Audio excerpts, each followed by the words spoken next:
Bapak Ibu lan sedherek ingkang kinasih, ngaturaken wilujeng enjing lan wilujeng dinten Minggu mirunggan dumateng para sedherek ingkang nembe sepisanan mangibadah ing GKJ Wonosari kaaturan wilujeng rawuh lan wilujeng sesarengan mangibadah ing ngarsa dalem Gusti.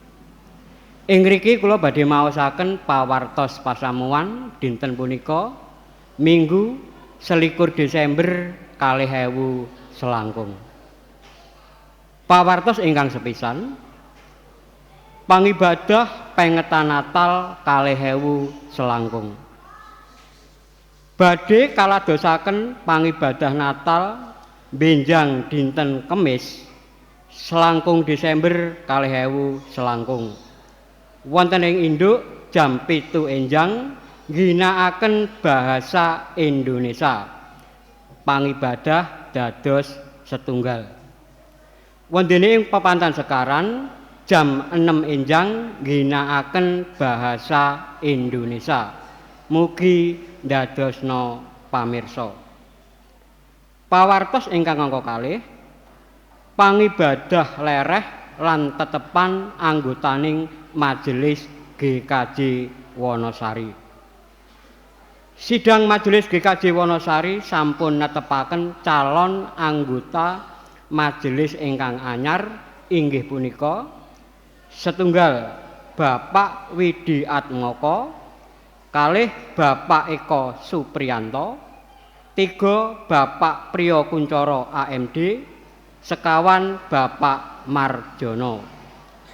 Wondene pangibadah kangge lereh lan tetepan majelis badhe kalaksanakaken benjang dinten Kemis 19 Desember 2019 jam 7 enjang mapan wonten ing GKJ Wonosari Induk. Mugi ndadosna pamirsa. Pawartos ingkang angka 3, peladosan sidi. Badhe kaladosaken peladosan sidi benjang dinten Kemis 19 Desember 2019 jam 7 enjang wonten ing GKJ Wonosari Induk kangge diri Saudari Elisia Isadora putri Bapak Catur Widaya Gentan. Mugi ndadosna pamirsa. Pawartos ingkang angka sekawan, pahargyan Natal GKJ Wonosari taun 2019. Badhe kawontenaken pahargyan Natal GKJ Wonosari benjang dinten Kemis 19 Desember 2019 jam 18.00 WIB utawi jam 6 sonten mapan wonten Gedung Satria Wijaya Blimbing. Ing salebeting pahargyan Natal punika badhe kacawisan kotak pisungsung cacah setunggal. Pisungsung punika badhe kangge mbiyantu sederek-sederek ingkang dados korban bencana alam. Pisungsung badhe dipun saluraken lumantar Sinode GKJ.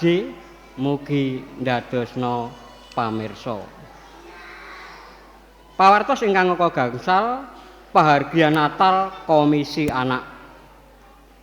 Komisi Anak GKJ Wonosari Klaten badhe ngawontenaken pahargyan Natal benjang dinten Minggu 1 Januari 2026 mapan ing Water Gong Ponggok jam 8 enjang budal sesarengan saking gereja jam 8 dumateng para tiyang sepuh lare-lare sekolah minggu ingkang ngersakaken nderek acara punika kasuwun kontribusinipun kangge konsumsi 3 dasa gangsal ewu rupiah menika kangge transport lan tiket masuk dipun biayai tiyang sepuh piyambak.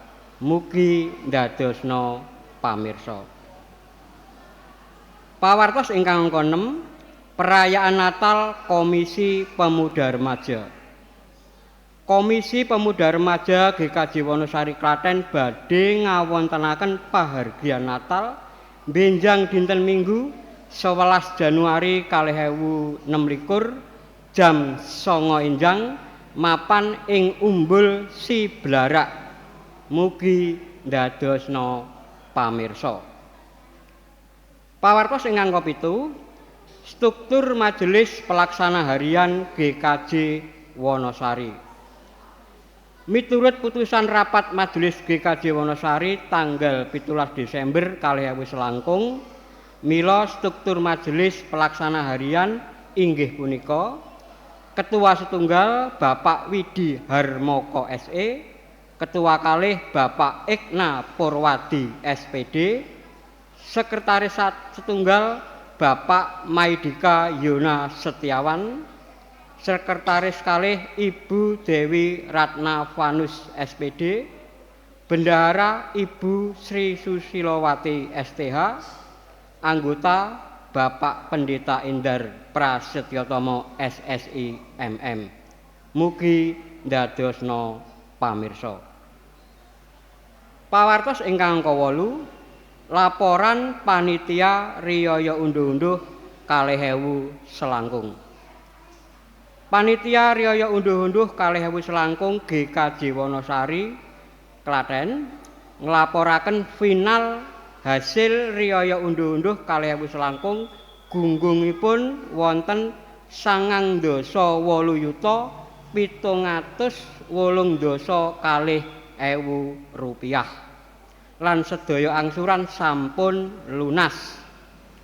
Panitia riyaya unduh-unduh 2000 selangkung ngucapaken agenging panuwun dumateng pasamuan GKJ Wonosari Klaten ingkang sampun paring panyengkuyung lampahing riyaya unduh-unduh 2000 selangkung.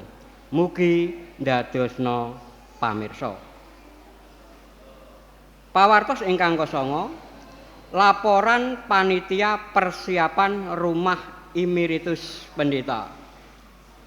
Panitia persiapan rumah emeritus pendeta GKJ Wonosari nglaporaken laporan keuangan per tanggal 3 November 2000 selangkung. Pemasukan saldo akhir per 3 Oktober 2000 selangkung gangsal 397.700 rupiah. Pisungsung kantong November 2000 selangkung 3.709.000 rupiah. Pisungsung kantong Pandan Sekaran November 2000 selangkung 100.000 rupiah. Jumlah menika wonten 8.998.100 rupiah. Ini pengeran patlere kangge rumah kedua menika wonten 58.000 rupiah. Dados saldo akhir per 3 November 2000 selangkung wonten 8.998.000 gangsal atus rupiah.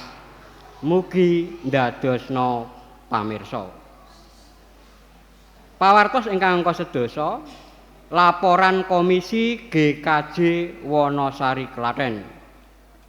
Komisi GKJ Wonosari Klaten kasuwun enggal nyawisaken laporan kegiatan lan keuanganipun sageta kakempalaken dhateng admin gereja telat-telatipun 7 Januari 2026. Mugi ndadosna pamirsa. Pawartos salajengipun persembahan rumah emeritus dialihkan persembahan perluasan tanah GKJ Wonosari Klaten. Awit angsuran dana ampilin saking Koperasi Sinode GKJ kangge pecawisan griya emeritasi pendeta sampun cekap, mila pisungsung kasebat badhe dipun endhet lan dipun alihaken dados persembahan perluasan tanah gereja ingkang mangkenipun kaginakaken kangge penghimpunan dana pembelian tanah ing kidul gereja dene ingkang siji nanggel jawapi pangguluhan inggih tim perluasan tanah gereja. Gereja badhe nyawisaken amplop pisungsung ingkang inggil. Inggih punika amplop pisungsung perluasan tanah gereja. Dene amplop pisungsung perluasan tanah gereja punika badhe wiwit dipun ginakaken benjang ing pangibadah Minggu sekawan Januari 2026. Mugi ndadosna pamirsa. Pawartos ingkang 12 panampining mahasiswa baru Stikes Bethesda Yakum. Stikes Bethesda Yakum mbikak penerimaan mahasiswa baru kangge taun ajaran 2026-2027. Info jangkepipun saged mirsani wonten ing papan pengumuman gereja. Mugi ndadosna pamirsa. Pawartos ingkang angka 13 lowongan padamelan kecantikan ugi guru keperawatan. Info jangkepipun saged mirsani wonten ing papan pengumuman gereja. Mugi ndadosna pamirsa.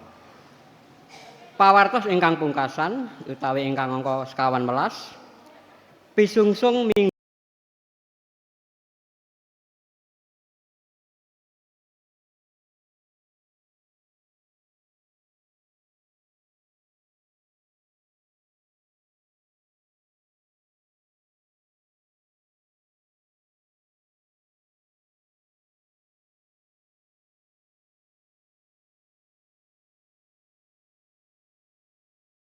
sekawan welas Desember 2019 wonten ing induk jam 7 pingsungsung mingguan Rp1.963.000 pisungsung sidang KKT Rp671.000 pisungsung rumah emeritus pendeta Rp851.000 pisungsung baptis Rp1.267.000 pisungsung bujana suci Rp1.251.006 pisungsung mirunggan baptis saking keluarga Bapak Sriono Rp1.000.000 pisungsung perpuluhan saking NN Rp600.000 pisungsung perpuluhan saking NN Rp300.000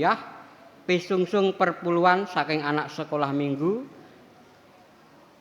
Rp50.000 pisungsung khusus kangge rumah tangga gereja saking Alviro Solo Rp800.000 wondene ing pepantan sekaran jam 6 enjang pisungsung mingguan Rp251.000 pisungsung sidang KKT Rp8.800.000 pisungsung rumah emeritus pendeta Rp1.000.000 mekaten pawartos pasamuan dinten punika pasamuan lan majelis ngaturaken agunging panuwun lan Gusti tansah mberkahi.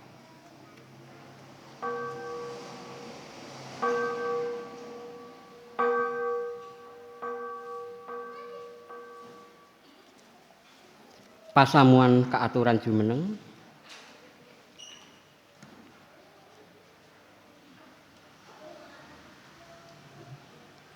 Atetales pangalenggana dene kita punika manungsa ingkang sarwa winates lan ringkih. Mboten kuwagang njinggleng mangsa ngajeng kanthi gumathok. Nanging ing satengahing karingkihan punika kita kaengetaken bab sihipun Gusti Allah ingkang boten kendel kemawon. Kanthi kuwaos katresnanipun panjenenganipun rawuh manunggil saha nganti. Boten namung mirsani saking tebih nanging sakyetosipun rawuh lumebet ing jagat kita. Panjenenganipun manjalma miyos winengku karingkihan rawuh ing papan lelimengan lan samuning donya. Dinten punika ing Minggu Advent ingkang kaping sekawan kita ngriyayakaken pancawisan gumathok inggih punika Gusti Allah nunggil kaliyan kita. Ing satengahing kawontenan ingkang mrehatosaken kita boten piyambak winengku ing panandang wonten ing pepanggihan nengsemaken lan ing satengahing lampah gesang ingkang awrat kalair kekiyatan atetales pengajeng-ajeng wonten ing Sang Kristus. Sumangga nyawisaken manah murih mahargya rawuhipun panjenenganipun Sang Immanuel Gusti Allah ingkang nunggil kaliyan kita. Namung Sang Kristus dados pengajeng-ajeng kita ing satengahing lelimengan punapa dene pajar ing sungkawa mekaten ugi rahayu.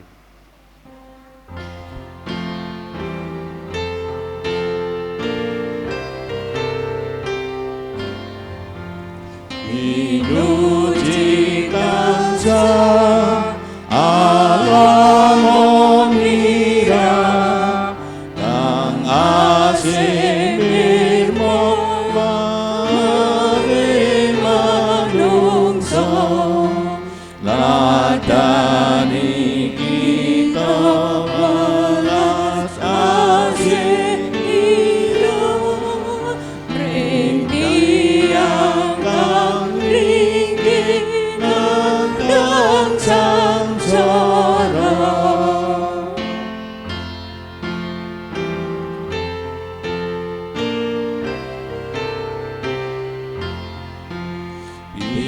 Pinuji Gusti kang Maha Kuasa tetap manjalma nandang sangsara ngadani kita tresnani pepadha temati yang popo mangira harjo.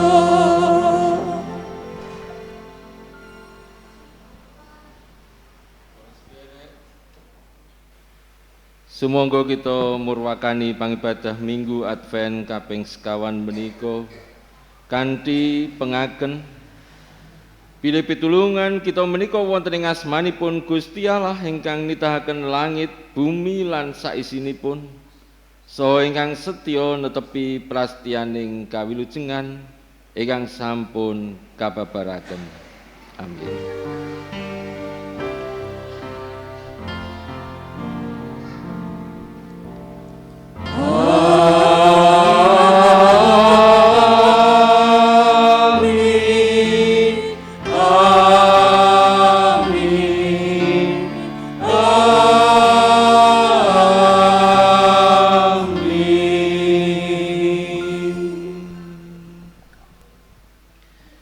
Rahmat lan tentrem rahayu saking Allah Rama kita saha saking Gusti Yesus Kristus nunggila ing panjenengan sedaya.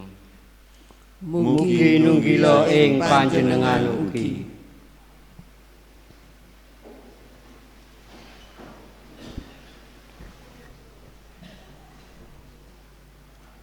Para sedherek ingkang kinasih, sumangga kita nyuwanaken diri kita kanthi andhap asaring manah ing ngarsanipun Gusti lan ngakeni bilih kita asring boten tumemen sumendhi dumateng Sang Kristus inggih etuking pangajeng-ajeng lan karahayon kita. Awit saking menika sumangga kita lumebet ing wedal sawetawis ngakeni dosa-dosa kita ndedonga sacara pribadi.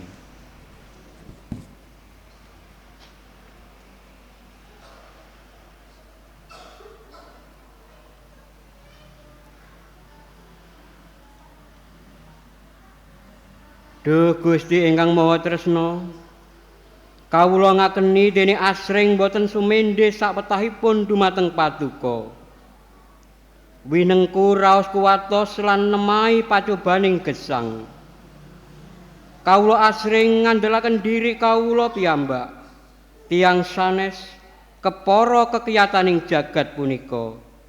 Sumindhe dumateng paduka sang etuking gesang sejati. Kawula wawas sanes perkawis wigati. Pengajeng-ajeng kawula wiwit lamat-lamat nuju ical nalika kawontenan boten sami kalian pikajeng kawula. Lan gampil nutup mripat ing bab pakaryan katresnan paduka ingkang tansah kababar ing sauruting gesang kawula. Kersa paduka ngapunteni kawula. Paduka kersa neguhaken kapitadosan kawula. Murih panggah pitados. Dene paduka mboten badhe nilaraken kawula. Wonten ing asmanipun Gusti Yesus Kristus, kawula nyuwun welas asih saha pangampuntening sedaya dosa panerak kawula. Amin.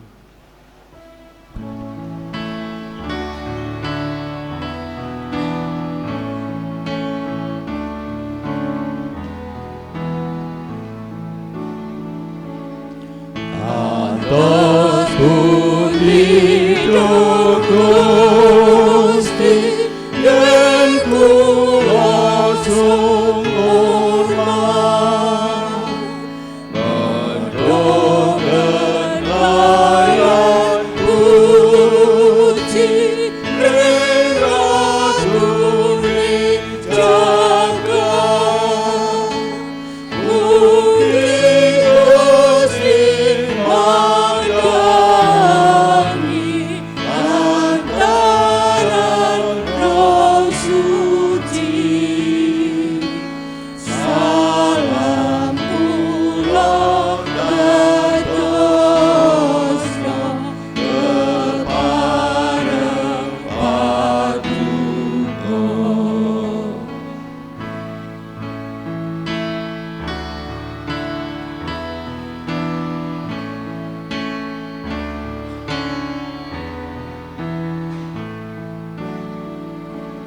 Saking kapan kang mulya lan luhuran swarga, Gusti kedah ing donya nuliran prajana. Tumut larang sangsara, grembakan sisahan, rukun gentian dosa, dumadeng Pangeran.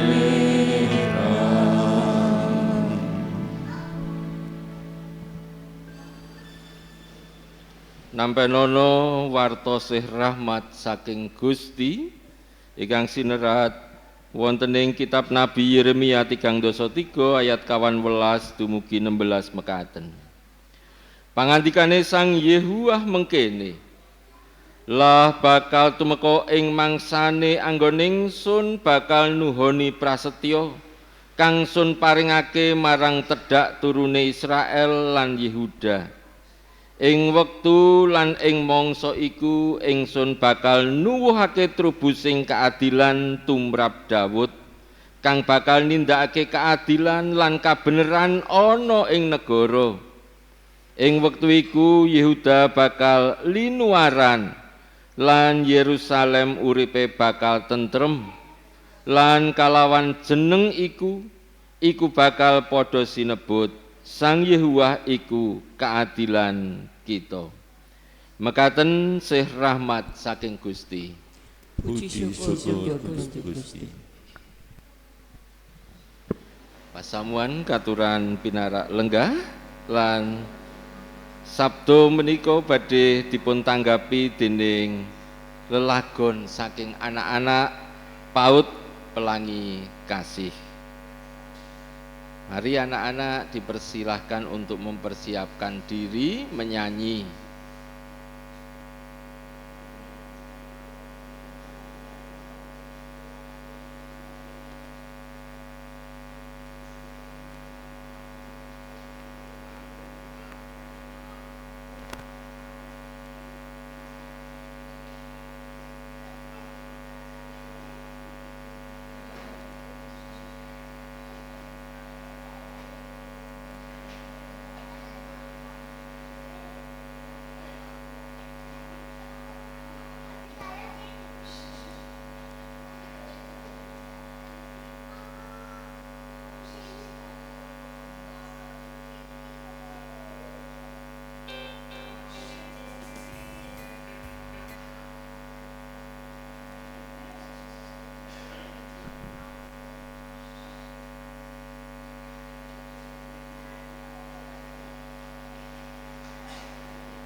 Supados lari-lari semangat, monggo kita beri tepuk tangan yang meriah untuk mereka. Ayo anak-anak semangat ya.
Anak-anak, nyanyianmu luar biasa.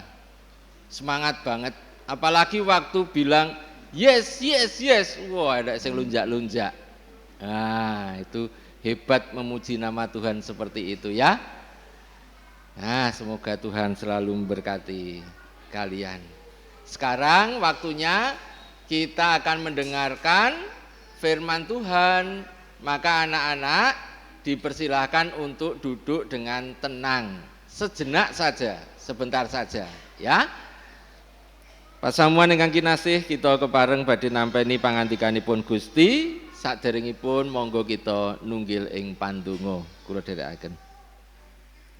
Matur nuwun Duh Gusti, awit kamirahan paduka ing enjing menika paduka nimbali kawula supados tetunggilan malih wonten ing dalem pamujan menika.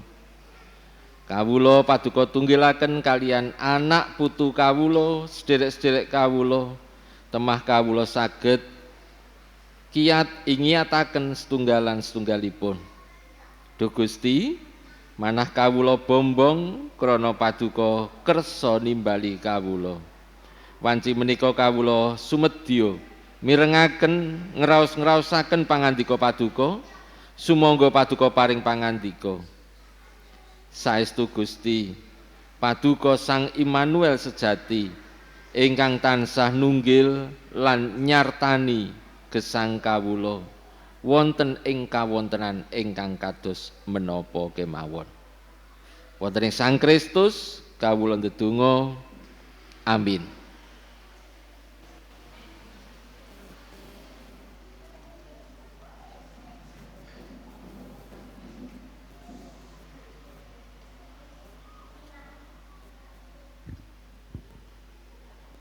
Waosan kapisan kapendhet saking Yesaya 7 ayat 11 dumugi 16. Sang Yehuwah nglajengake pangandikane marang Sang Prabu Akas mangkene.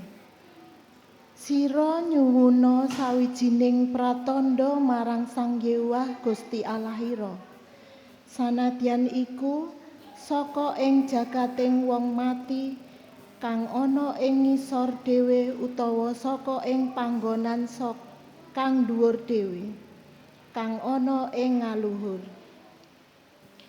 Nanging unjuke Sang Prabu Akas, kawula mboten purun nyuwun, kawula mboten purun nyobi dumateng Sang Yehuwah. Nabi Yesaya nuli matur, "Duh tedhakipun Sang Prabu Daud, mugi sami karsa midhangetaken. Punapa dereng cekap panjenengan dalem sami damel sayahipun tiyang ngantos panjenengan dalem ugi damel sayahipun Gusti Allah kawula? Awit saking punika Pangeran piyambak ingkang badhe paring pratandha dumateng panjenengan dalem. Lah sang kenya badhe nggarbini saha badhe mbabar putra kakung sarta badhe ngasmakaken putranipun wau Immanuel. Panjenenganipun badhe ndahar kaniling susu tuwin maben ngantos saged nampik ingkang awon saha milih ingkang sae.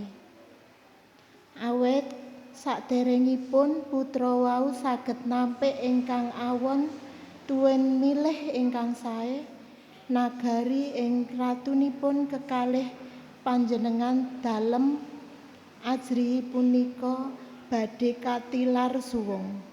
Mekaten sabdanipun Gusti.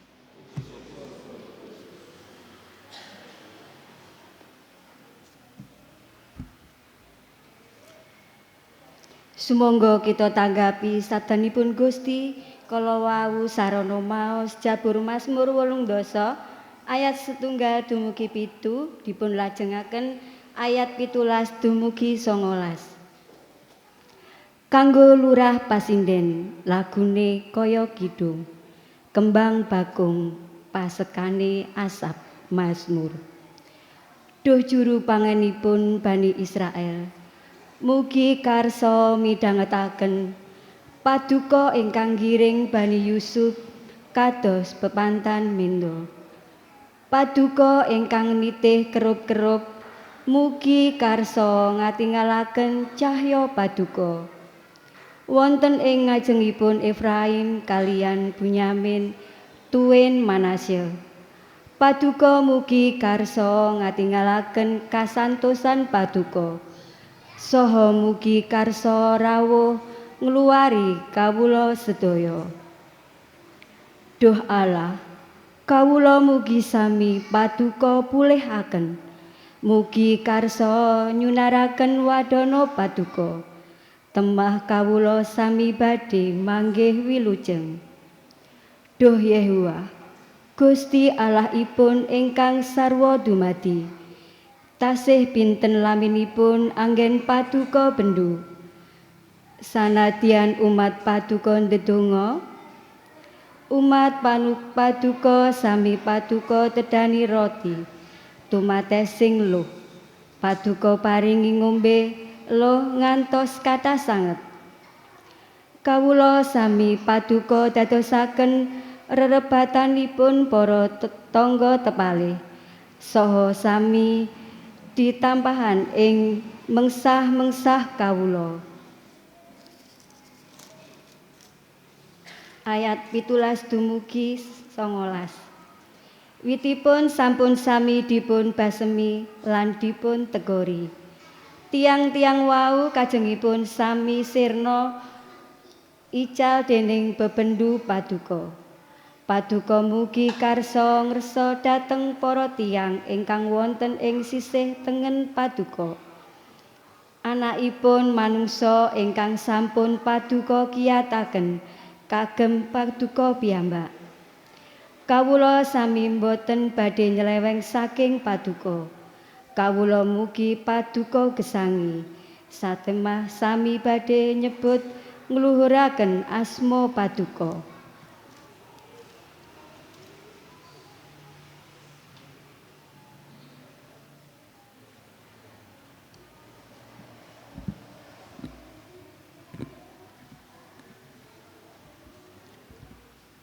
Waosan kaping kalih kapendhet saking Rum setunggal ayatipun setunggal dumugi 7. Rum setunggal ayat setunggal dumugi 7 ingkang mekaten.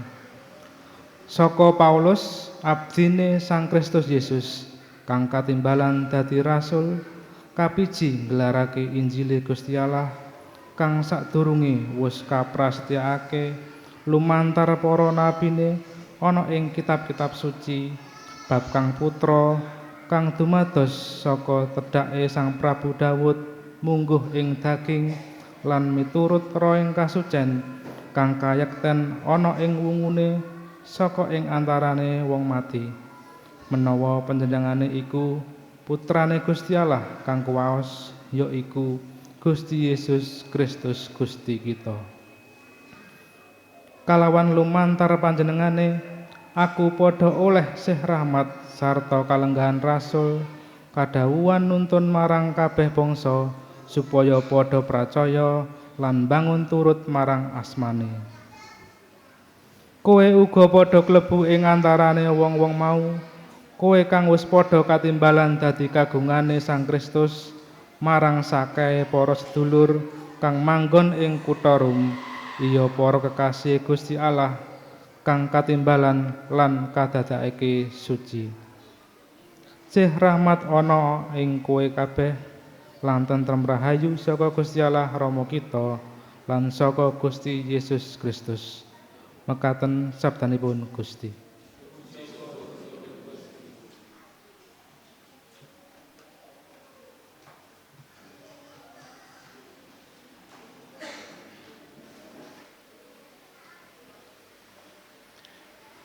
Para sedherek ingkang kinasih, waosan Injil wanci menika badhe kawaos miturut Injil Matius. Matius bab 1 ayat 18 dumugi selangkung mekaten. Ana dene miyose Gusti Yesus Kristus iku sejarahe mengkene. Nalika Maryam kang ibu lagi pacangan karo Yusuf sadurunge tunggal sak paturon tinemu wis ngandhek marga saka Sang Roh Suci. Sarehne Yusuf bojone iku wong mursid sarta ora gelem mirangake Maryam ana ing ngarepe wong akeh. Mulane sumedya medhot pepacangane kanthi sideman.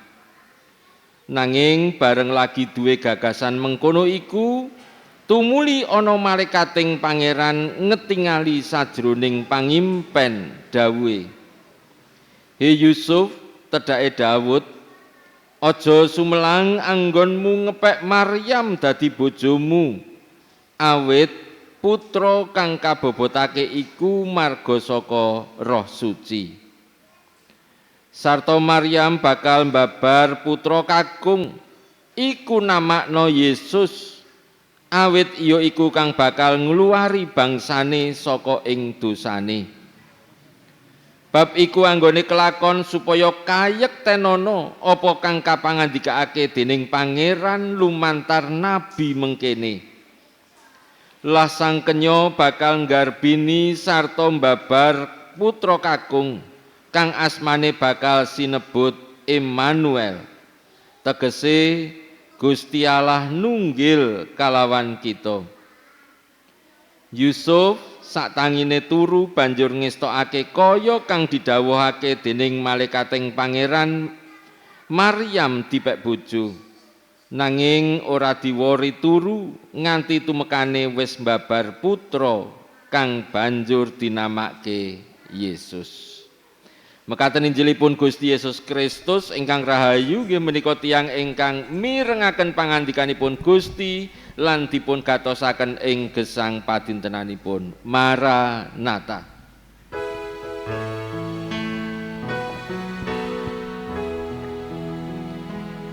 Maranatha, Maranatha, Maranatha.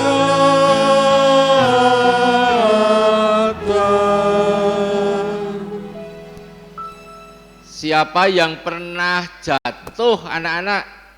Ada yang pernah jatuh? Wah, ada ya? Sakit enggak? Sakit. Ada yang luka enggak? Ada ya? Lukanya di mana? Anak-anak lukanya di mana? Di kaki. Oh, di kaki. Kalau jatuh ada lukanya, nangis enggak?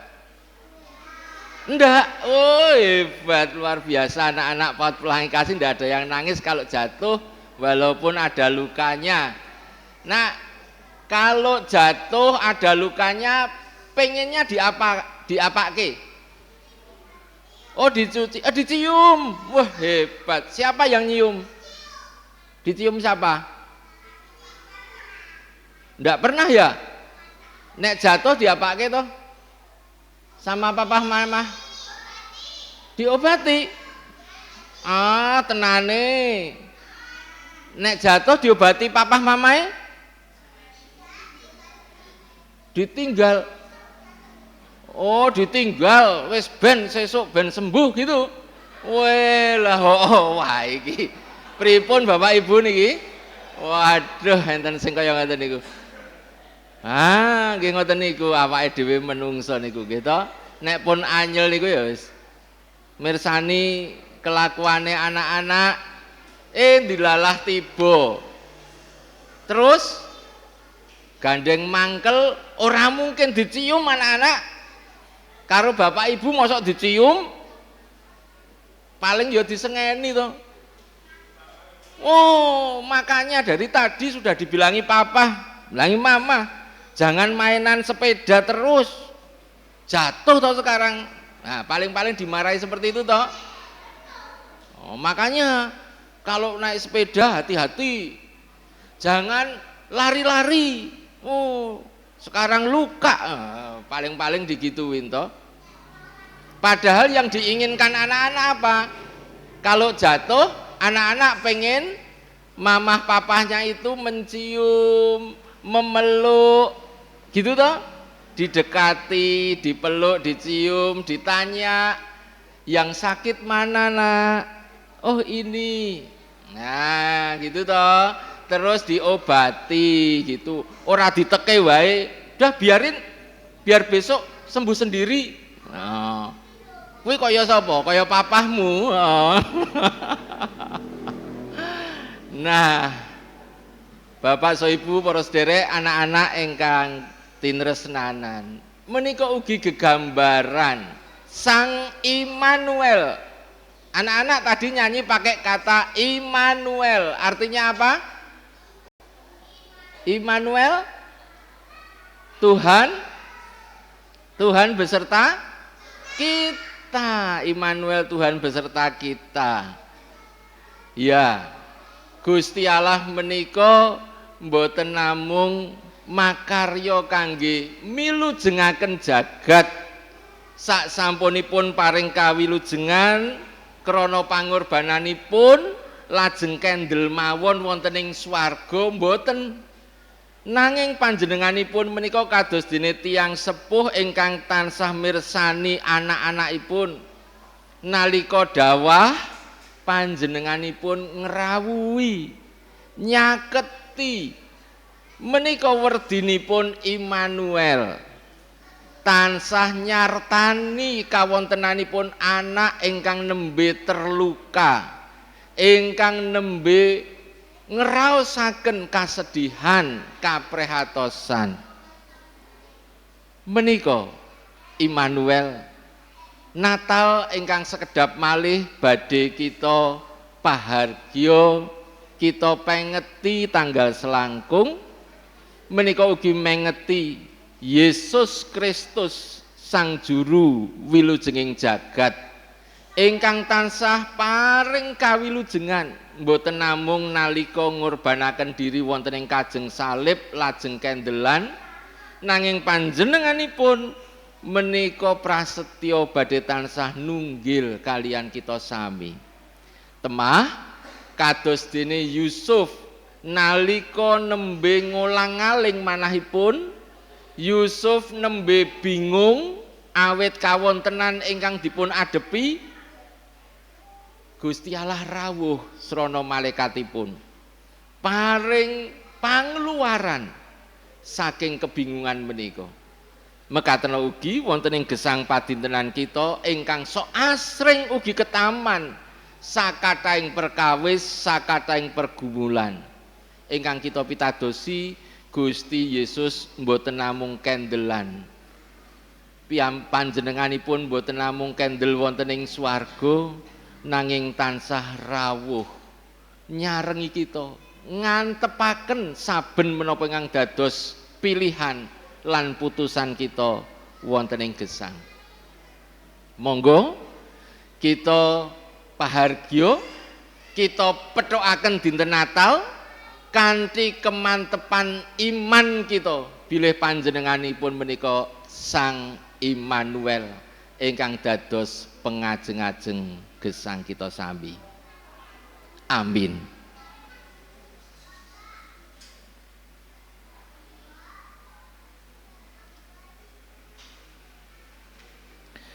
Wekdal ning kangge kita sedaya.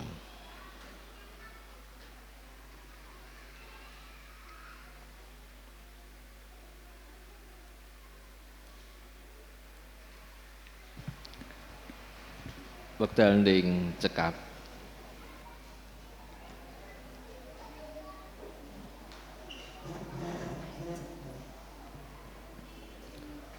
Bapak Ibu ingkang kinasih wonten patulyanipun Gusti Yesus Kristus, sumangga sesarengan kalian sedaya umat pitados ing sedaya jaman, sumangga kita sami ikraraken lan kekahaken pitados kita sarana ngucapaken pangaken pitados iman rasuli ingkang mekaten.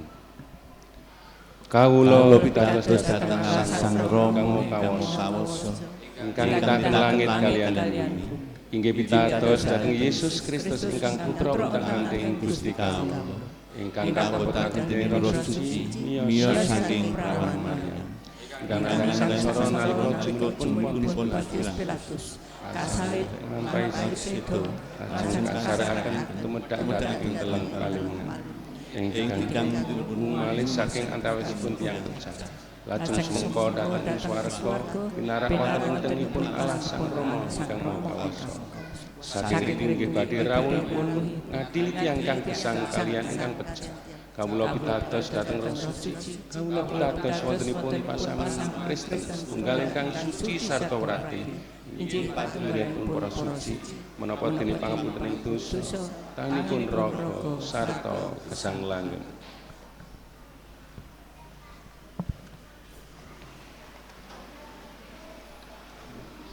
Para sedherek ingkang kinasih, kita matur dumateng Gusti mekaten. Paduka badhe kawula puji klayan gumolonging manah. Wonten ing ngajengipun para Allah kawula badhe ngidung mazmur kagem paduka. Kawula badhe sujud madhep ing padaleman paduka ingkang suci saha memuji dumateng asma paduka.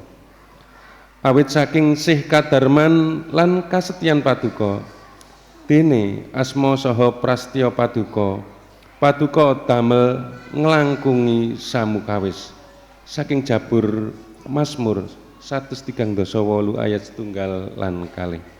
Para sedherek ingkang kinasih, samangke kita badhe ngaturaken pisungsung inggih menika wujud syukur kita awit saking katresnan saha pangrimatipun Gusti ing gesang padintenan kita.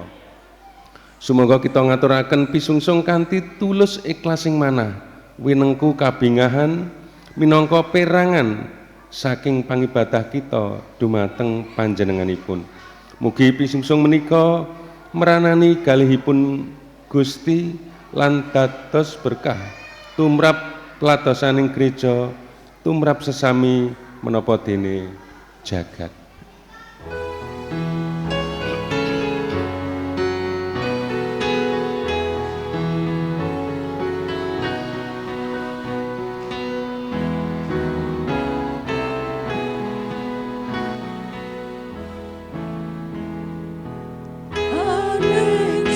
Lumai bumi krungu manggah pamuji Alleluia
Kita nunggiling pandonga. Sowan marep malih wonten ngarsa paduka Duh Gusti, kawula para abdi saestu ngaturaken genging panuwun krana Gusti sampun nunggiling satengahing kawula ngawontenaken pangibadah menika, malah paduka ngemutaken dumateng kawula sami pakaryan paduka boten winates inggih pinanggih wonten ing sauruting gesang kawula sami.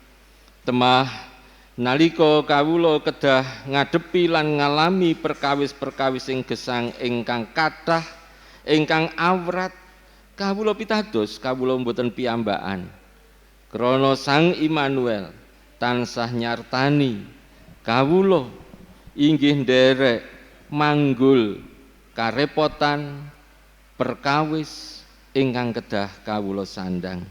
Matur nuwun Duh Gusti, matur nuwun.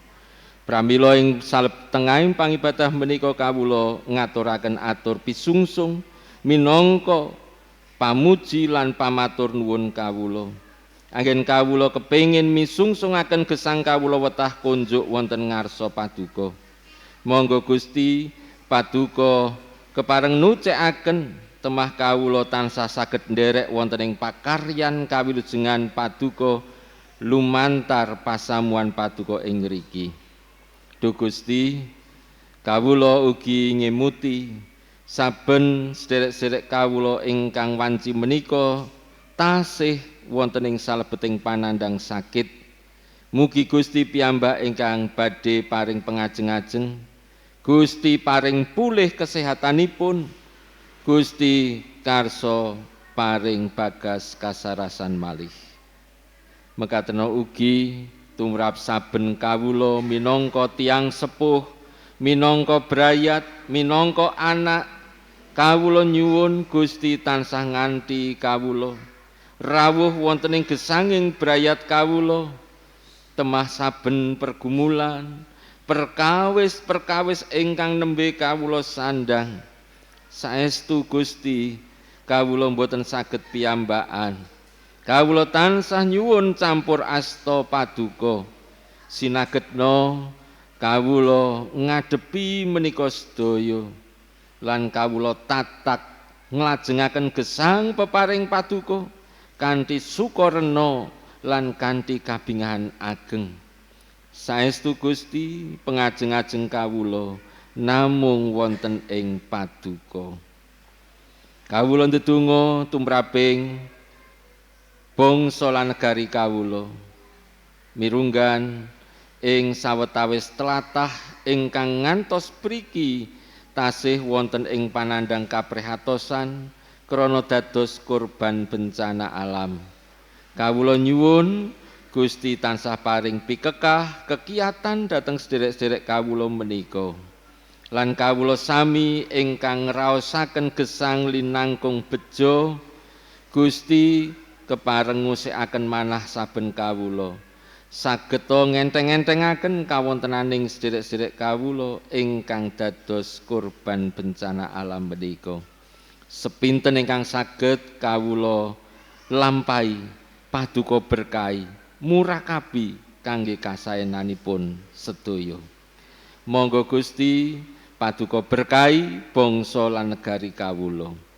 Mekatena tumraping pasamuan paduka mligi GKJ Wonosari Klaten ngriki ingkang ugi sekedap malih badhe mapak rawuh paduka wonten ing pahargyan Natal, kawula nyuwun Gusti tansah rawuh ing gesang kawula, nata gesang kawula.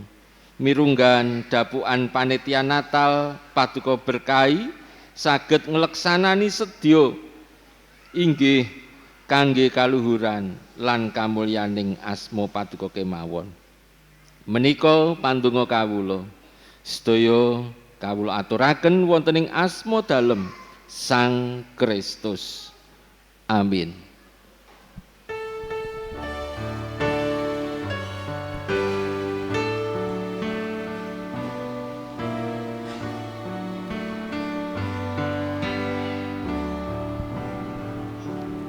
Rama kawula kang wonten swarga ingkang asma Kasujena kraton paduka rawuh karsa paduka klampah ing bumi kadya aneng swarga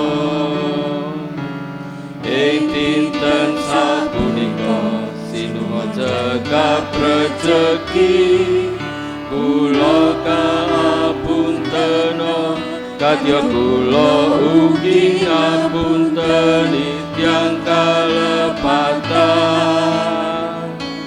sampun nandhaken kula dhateng panggoda kalepasna kula saking piawoncer Gusti kagungan kraton lan wisesosa tokamulyana ngantos samilamino amin amin.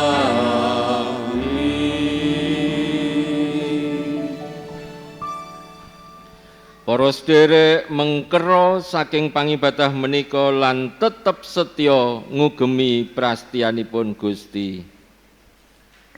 Kita pitados dumateng Sang Kristus ingkang langkungi sadengah pangertosan sampun rawuh saha nunggil kaliyan kita prasetya panunggilipun Gusti boten namung pangajeng-ajeng nanging kababar nyata ing gesang padintenan.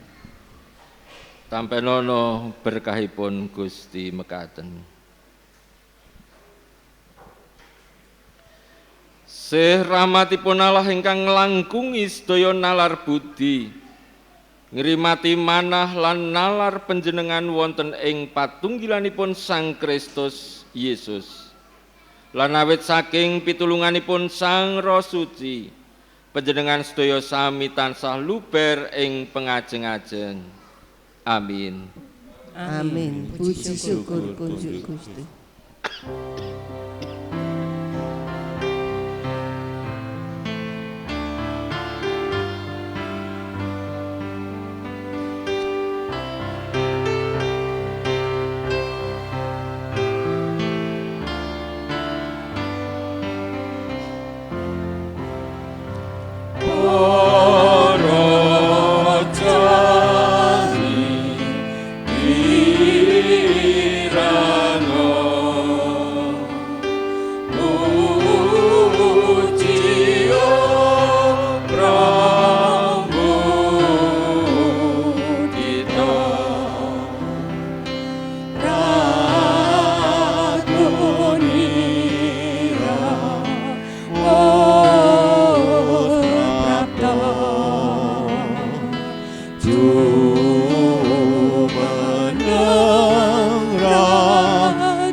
Amin.